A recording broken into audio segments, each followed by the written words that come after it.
I guess you could say I had a pretty normal childhood, at least on the surface. Mom and Dad both worked office jobs, nothing fancy, but enough to keep us comfortable in our little suburban house. I was born first, and 2 years later, my sister Sophia came along. That's when everything changed, though I didn't realize it at the time. I remember the day Sophia started school.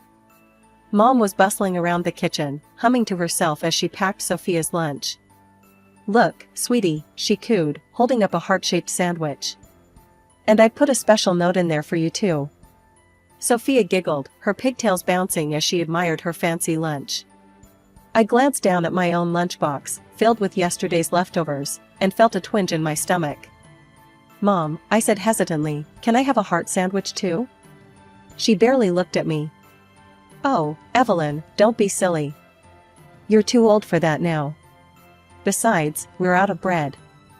I wanted to point out that she'd just used bread for Sophia's lunch, but I kept quiet.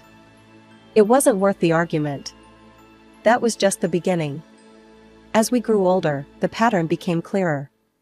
Every time Sophia had a school event, Mom was front and center, camera in hand, cheering louder than any other parent. But when it came to my stuff, half the time, she didn't even show up. One day, I was scrolling through Mom's Facebook page when I noticed something weird. It was like a shrine to Sophia, photos of her at dance recitals, holding up spelling bee trophies, posing in new outfits. I had to scroll for ages before I found a picture of myself, and even then, I was half cropped out, blurry in the background. "Mom," I called out, my voice shaking a little. "How come there are so many pictures of Sophia on your page, but hardly any of me?" She glanced over, frowning slightly. "Oh, don't be so sensitive, Evelyn. Sophia's just more photogenic, that's all." I felt like I'd been slapped. More photogenic? Was that code for prettier? For better? Dad must have noticed something was up, because that evening, he surprised me with an ice cream trip. "Just you and me, kiddo," he said, ruffling my hair. "What flavor do you want?" For a while, these little outings with Dad were my lifeline. He'd bring me small gifts, or take me for drives, just the two of us. As the years rolled by, Dad's attempts to even things out became fewer and farther between. I'd catch him sometimes, watching Mom fuss over Sophia with this defeated look in his eyes. It was like he'd given up, you know? After that, things got even worse.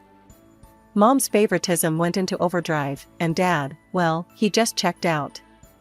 I remember the day Sophia announced she wanted to learn piano. Mom's eyes lit up like it was Christmas. "Oh, darling, that's wonderful," she gushed. "We'll get you the best tutor in town." Next thing I knew, there was a shiny grand piano in our living room, and Sophia was having lessons twice a week. A few days later, I worked up the courage to ask for some new art supplies. My old ones were practically falling apart. "Art supplies?" Mom scoffed, rolling her eyes. "Evelyn, do you have any idea how expensive Sophia's piano lessons are? We can't afford to indulge every little whim." I felt my cheeks burning. "It's not a whim, Mom. I've been into art for years." "Well, maybe you should find a cheaper hobby," she snapped. I retreated to my room, fighting back tears. It wasn't fair. Nothing about this was fair. The differences extended to everything, even our clothes. Sophia's closet looked like a boutique, all designer labels and trendy pieces. Meanwhile, I was stuck with hand-me-downs and whatever I could find on clearance. One day, as I was rifling through a bin of marked-down shirts, Sophia appeared at my side. "Hey, Ev," she said softly. "I got some birthday money from Grandma. Want to split it and get you something nice?" I looked at her, surprised. "You don't have to do that, soft." She shrugged. "I want to. Besides, that green sweater you've been eyeing would look way better on you than me." That was Sophia for you. Despite everything, she was genuinely kind. It wasn't her fault Mom played favorites, and I couldn't bring myself to resent her for it. In fact, as we got older, Sophia and I grew closer. We'd stay up late, whispering about Mom's weird behavior. "I don't get it," Sophia confessed one night. "Why does she treat us so differently? I shook my head. I wish I knew, Sophia. I really wish I knew. There were times when Sophia would stand up for me, too. Like when Mom criticized my grades, conveniently forgetting that I was taking advanced classes. Mom, lay off, Sophia snapped. Evelyn's working her butt off. You should be proud. Mom looked shocked, then muttered something about Sophia being too soft-hearted. It was moments like these that kept me going. Knowing that at least my sister saw me, really saw me, made the rest of it a little more bearable. Another bright spot in all this mess was my grandparents, Eleanor and George. Every visit to their cozy little house felt like stepping into a different world, one where I actually mattered.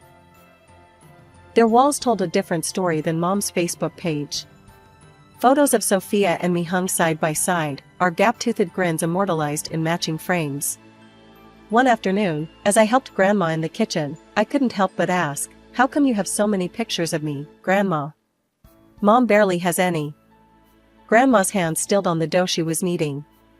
"Oh, sweetie," she sighed. "Your mother, well, she's always been a bit particular. But don't you ever think that means you're any less special?" Meanwhile, Grandpa George's workshop became my sanctuary. The smell of sawdust and varnish, the quiet whir of his lathe, it all felt more like home than my actual house did. Hours would fly by as he taught me to sand, to measure, to create something beautiful out of raw wood. As high school graduation approached, I dared to hope things might change. Maybe Mom would finally see me, be proud of me. But instead, she and Dad dropped a bombshell that left me reeling. "Girls," Dad said, his voice heavy, "your mother and I, we can't afford to pay for both of you to go to college." The room spun. I felt like I couldn't breathe. What do you mean?" Mom wouldn't meet my eyes. "It's just not in our budget, Evelyn. You'll have to figure something out." I stumbled out of the house, barely aware of where I was going until I found myself on my grandparents' doorstep, sobbing. "Oh, honey," Grandma said, pulling me close.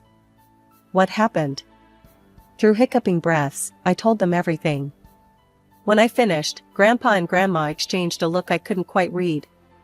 "Evelyn," Grandpa said slowly, "how would you feel if we paid for your first 2 years of college?" I blinked, sure I'd heard wrong. You'd do that?" Grandma squeezed my hand. "Of course we would, sweetheart. We believe in you." For the first time in what felt like forever, a spark of hope flickered in my chest. Maybe, just maybe, I could make this work. With my grandparents' help, I managed to enroll in a public college a few hours away from home. Packing up my beat-up Honda Civic, I felt a mix of excitement and terror. This was my chance to start fresh, to be more than just the less favored daughter. As I drove away, watching my childhood home disappear in the rearview mirror, I made a promise to myself. I was going to make this work, no matter what. Those first 2 years flew by in a blur of classes, new friends, and the intoxicating feeling of freedom. But as my grandparents' funding neared its end, reality came crashing back. I picked up every job I could find. Mornings, I'd sling lattes at the campus coffee shop, my hands perpetually smelling of espresso. Afternoons were split between shelving books at the library and tutoring freshmen who looked at calculus like it was written in alien hieroglyphics. "Evelyn, when's the last time you slept?" my roommate, Jen, asked one night as I stumbled in at 2 a.m. I shrugged, cracking open an energy drink. "Sleep's for the weak. I've got a paper due." It wasn't easy. There were nights I'd dinner on whatever I could scrounge from the vending machines, a bag of chips here, a granola bar there. But every time I thought about quitting, I'd remember my mom's dismissive words, and it would light a fire under me. I was halfway through my junior year when I got a call from Sophia. Her voice was tight, hesitant. "Ev, you sitting down?" My stomach dropped. "What's wrong? Is it Grandma and Grandpa?" No, they're fine," she rushed to assure me. It's about college." What she told me next made my blood run cold. Not only had our parents found money for Sophia's education, but they'd sent her to Wellesley, one of the most expensive private colleges in the country. "I'm so sorry, Ev," Sophia sobbed. "I had no idea." I'll drop out, I swear. It's not fair. Don't you dare, I cut her off, my voice sharper than I intended. This isn't your fault, Sophia. You deserve a good education. But so do you, she protested. I closed my eyes, taking a deep breath. Yeah, well, looks like I'm getting one the hard way. Promise me you'll stay in school, okay? After we hung up, I sat on my bed, staring at nothing. All those years of favoritism, and I'd still somehow believed there was a limit. That when it came to something as important as our futures, our parents would treat us equally. Stupid, naive Evelyn. I don't know how long I sat there, but eventually, I got up, washed my face, and headed to my shift at the coffee shop. As I tied on my apron, I caught a glimpse of myself in the mirror, eyes bloodshot, hair a mess, but chin held high. All right, Evelyn, I muttered to my reflection. Time to prove them wrong. The morning after Sophia's call, I dragged myself out of bed, feeling like I'd been hit by a truck. As I mindlessly scrolled through my phone, my mom's latest Facebook post stopped me cold. So proud of my talented youngest. Off to the best college because she actually applied herself, unlike some. Proud mom gifted child. My hand shook so bad I nearly dropped my phone. I read it again, and again, each word cutting deeper than the last.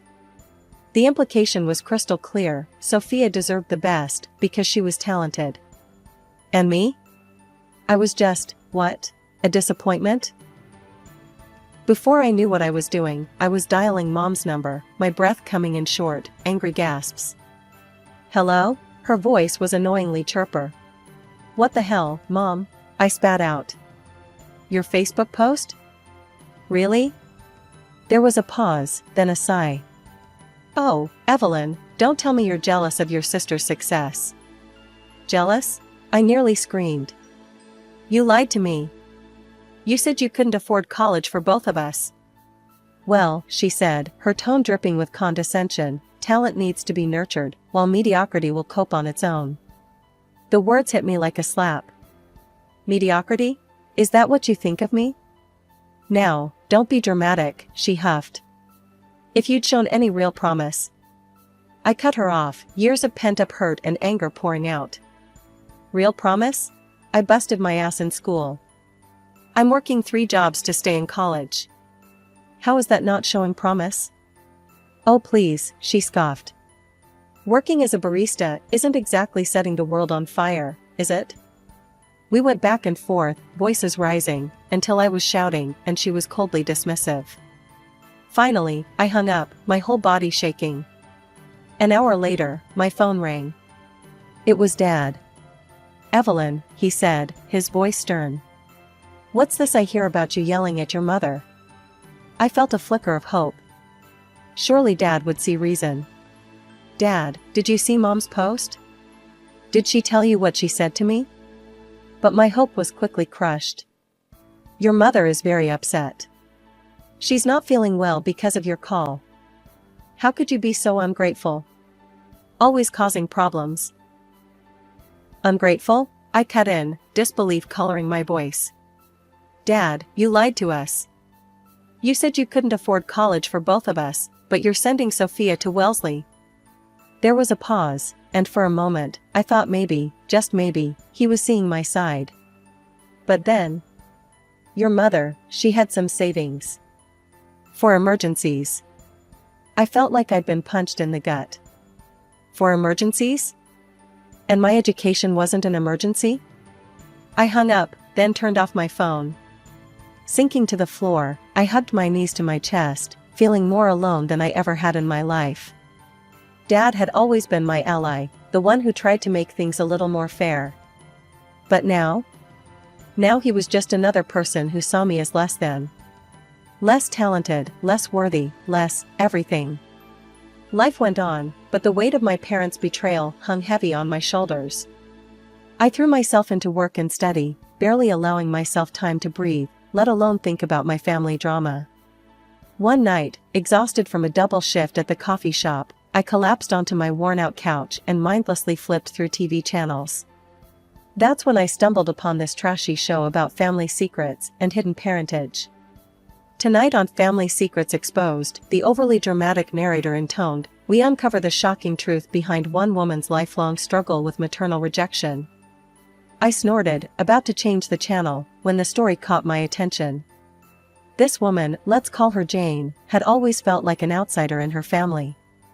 Her mother doted on her younger sister while treating Jane with cold indifference. Sound familiar?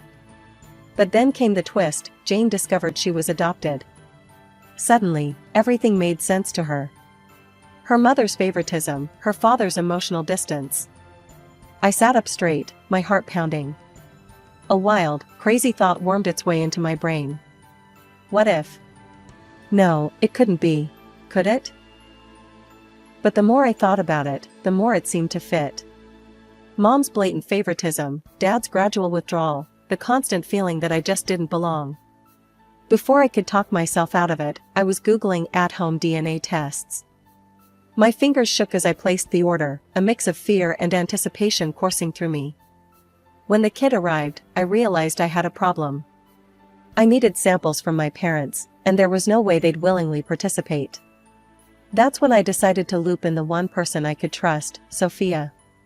You want me to what? Sophia exclaimed when I called her with my plan. I know it sounds crazy, I admitted. But Soph, don't you want to know the truth? There was a long pause. Okay, she finally said. I'm in. But if we get caught, I'm blaming you. It took some creative maneuvering on Sophia's part. She managed to snag a few of Mom's hairs from her hairbrush and swabbed the rim of Dad's coffee mug, but we got the samples. Then came the agonizing wait for results. When the email finally arrived, my hands were shaking so bad I could barely click on it. I took a deep breath, steeling myself for the revelation that I was adopted, that I wasn't really part of this family. But the truth was far more shocking than I could have ever imagined. I was indeed my parents' biological child. But Sophia?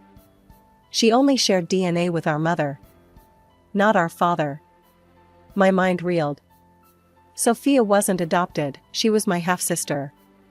I must have read the results a dozen times, trying to make sense of it. How was this possible? Did Mom have an affair? Did Dad know? I was still staring at my screen in shock when my phone buzzed. It was Sophia. Ev, did you get the results? What did they say? I swallowed hard. Soph, I think you should come over. There's something you need to see. An hour later, Sophia was sitting beside me on my lumpy couch, her face pale as she looked at the test results. This can't be right, she whispered. There must be some mistake. I shook my head. I don't think so, Sophia. Look at the confidence levels. It's pretty definitive. Sophia's eyes filled with tears. But that would mean that Mom had an affair, I finished for her. Yeah. We sat in stunned silence for a long while, the implications of this discovery sinking in. Everything we thought we knew about our family, about ourselves, had just been turned upside down. After the DNA test bombshell, I was a mess. I couldn't eat, couldn't sleep, couldn't focus on anything. The weight of this secret was crushing me. I decided not to tell Dad. I mean, how do you even start that conversation? Hey Dad, guess what? Your precious Sophia isn't actually your kid. Yeah, right. But fate, it seems, had other plans. It was a regular Tuesday when my phone rang. Seeing Grandma Eleanor's name pop up, I felt a flicker of warmth. At least I still had my grandparents. Evelyn, sweetheart, Grandma's voice was tight with worry. There's something you need to know. Your mother, she came to see us yesterday. She asked us to change our will. To disinherit you in favor of Sophia. We refused, of course. But Evelyn, what's going on? As I filled her in on everything, the favoritism, the college money lies, the DNA test, Grandma listened in shocked silence. Oh, Evelyn, she finally said. I'm so sorry. We had no idea it was this bad. I wiped away tears I hadn't realized I'd been crying. Thanks, Grandma. For telling me. And for not giving up on me. After we hung up, I sat there for a long time, my mind racing. This was the last straw. No more secrets, no more lies. It was time for the truth to come out. As Christmas approached, I steeled myself for what I knew I had to do. When Sophia called to awkwardly explain that Mom and Dad were just having a small family dinner this year, I knew it was now or never. I drove home unannounced, my heart pounding as I pulled into the driveway. Through the window, I could see them all gathered around the dinner table: Mom, Dad, Sophia, even Dad's best friend Tom. The perfect little family, huh? I burst through the door, the cheerful Christmas music providing a surreal backdrop to the drama about to unfold. Mom's face darkened as soon as she saw me. "Evelyn, what are you doing here? Your behavior lately has been absolutely unacceptable. The way you spoke to me on the phone, the trouble you've been causing." "Trouble?" I laughed, a harsh, bitter sound. "Oh, that's rich coming from you. Tell me, Mom, how long have you been lying to all of us?" The room fell silent. Dad looked confused, Sophia pale and scared. Tom shifted uncomfortably in his seat. "What are you talking about?" Dad asked. I took a deep breath. "I had a DNA test done." "Dad, I'm so sorry, but Sophia isn't your daughter." The room erupted. Dad jumped to his feet, his face a mask of shock and rage. Sophia burst into tears. "And Mom?" Mom just crumpled, sinking into her chair with a wail. "Sarah," Dad's voice was barely a whisper. "Is this true?" Through her tears, Mom nodded. "I'm sorry, Michael. I'm so sorry. It just happened. Tom and we've been in love for years. I never meant for it to go this far, but when I got pregnant with Sophia." Tom stood up, his face ashen. "Michael, I can explain." Dad's fist connected with Tom's jaw before he could finish, sending him sprawling. As chaos reigned, I caught Sophia's eye across the room. She looked lost, broken. I wanted to go to her, to tell her this didn't change anything between us, but before I could move, Mom's voice cut through the noise. "I've always loved Tom," she sobbed. "And I couldn't help but love Sophia more. She was a product of that love. Evelyn." Evelyn was a reminder of a marriage I never wanted. The fallout from that fateful Christmas dinner was nothing short of nuclear. In the weeks that followed, our family imploded in spectacular fashion. Dad, reeling from the double betrayal of Mom and his supposed best friend, went on the warpath. He filed for divorce faster than you could say infidelity and came after both Mom and Tom for every penny he could get. I'll never forget the day he called me to his lawyer's office. "Evelyn," he said, his voice gruff with emotion, "I want you to have this." He slid a check across the table, and I nearly choked when I saw the amount. "Dad, I can't." He held up a hand. "You deserve it, kiddo. After everything, well, it's the least I can do." I used that money to pay off my student loans, and even put a down payment on a small condo. For the first time in my life, I felt financially secure. Sophia, bless her heart, was a trooper through it all. She dropped out of Wellesley, saying she couldn't stomach being there knowing how it was paid for. "I'm going to do this on my own terms," she told me over coffee one day. "No more lies, no more handouts." I watched with pride as she got a job waiting tables and enrolled in community college.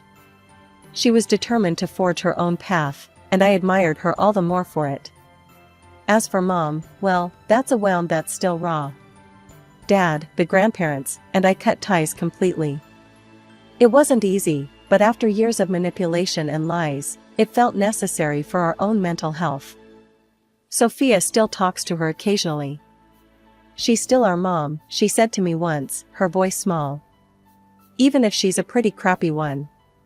I nodded, understanding, but not quite agreeing. For me, the mother I thought I knew had died the day the truth came out. Months passed, and slowly, we all began to find our footing in this new reality.